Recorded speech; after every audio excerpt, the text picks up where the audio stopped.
let's take a look at Google Slides. So here we have our screen for Google Slides. It's going to start with our title of our document. It's going to give me my first slide. On the left-hand side where it's in yellow is the slide that I'm working on. As I click to a new slide, you'll notice that it will turn to yellow over here, and the new slide will turn over in my main pane where I'm working, or my main window. When I want to click to work, I can click on it and it will turn blue, and that's where I'm working. Here, a couple things that I want to show you. First thing is that here on this first slide on number 4, it says add a title. I can add a title here. This would be really helpful for me to put something descriptive that my reader is going to want to know about what they're learning. So here I might put something like, because this is an about me Google slide, I might put my family. Here I'm going to put down here, I can start to type a little bit. Now I don't want to make a list. For example, I might not want to say Mrs. Hanson, Nolan, and I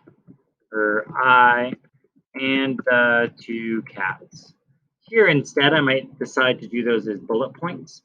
So I could take this, and instead here I could hit enter after each one. And instead of me, I might keep I, or I might put me there. It's fine. And here and 2 cats. I can also use something called bullet points. You'll see this here over as you look along here. This is your toolbar. It has the plus and the back symbol, the undo, print, and so on. As you come along, you're going to look for 3 dots that are next to each other. So these are here. And then down here, the ones that are vertically are a bulleted list. So I can make that a bulleted list, and I could do the same thing here, make this a bulleted list.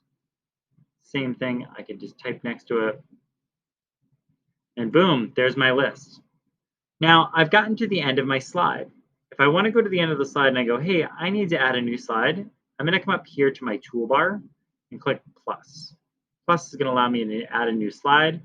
I could come over here to layout and decide, hey, do I want it to be this way, or do I want it to look a little something different? Maybe I want it to be 1 column in text, and maybe I'm going to add a picture over here.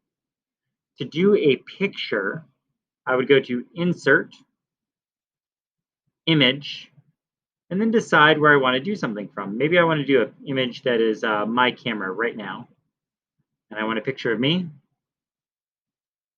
and I could add Insert.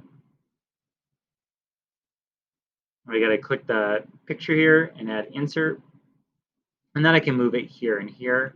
If I have a picture that's on my computer, maybe for my family, or if it's maybe of my favorite show, for example, maybe I want to go and add an image from the web, and I want to add an image of the Sounders because I love the Seattle Sounders. I want to click here, and oh, there are the Sounders. I'm going to click them here. I might click this, and it would add it. Notice when it added it, it covered my other picture. That is a total bummer. You'll see that there are some dots that are around the outside of your picture. You can go to one of the edges. Always go to an edge, not to a corner, not to one of the edges, necessarily the middles. Go here to an edge and drag down. It's going to make it so that the picture doesn't look funky. So now it looks like this, and I can move it over here. Same thing with my image here. So now I've got these overlapping, which is totally fine. Let me show what happens when I decide not to go from a corner. Imagine I go like this. Look at them all. The people are really skinny. Or when I go like this, I could come from the middle and I could go like this. Whoa, what happened to them?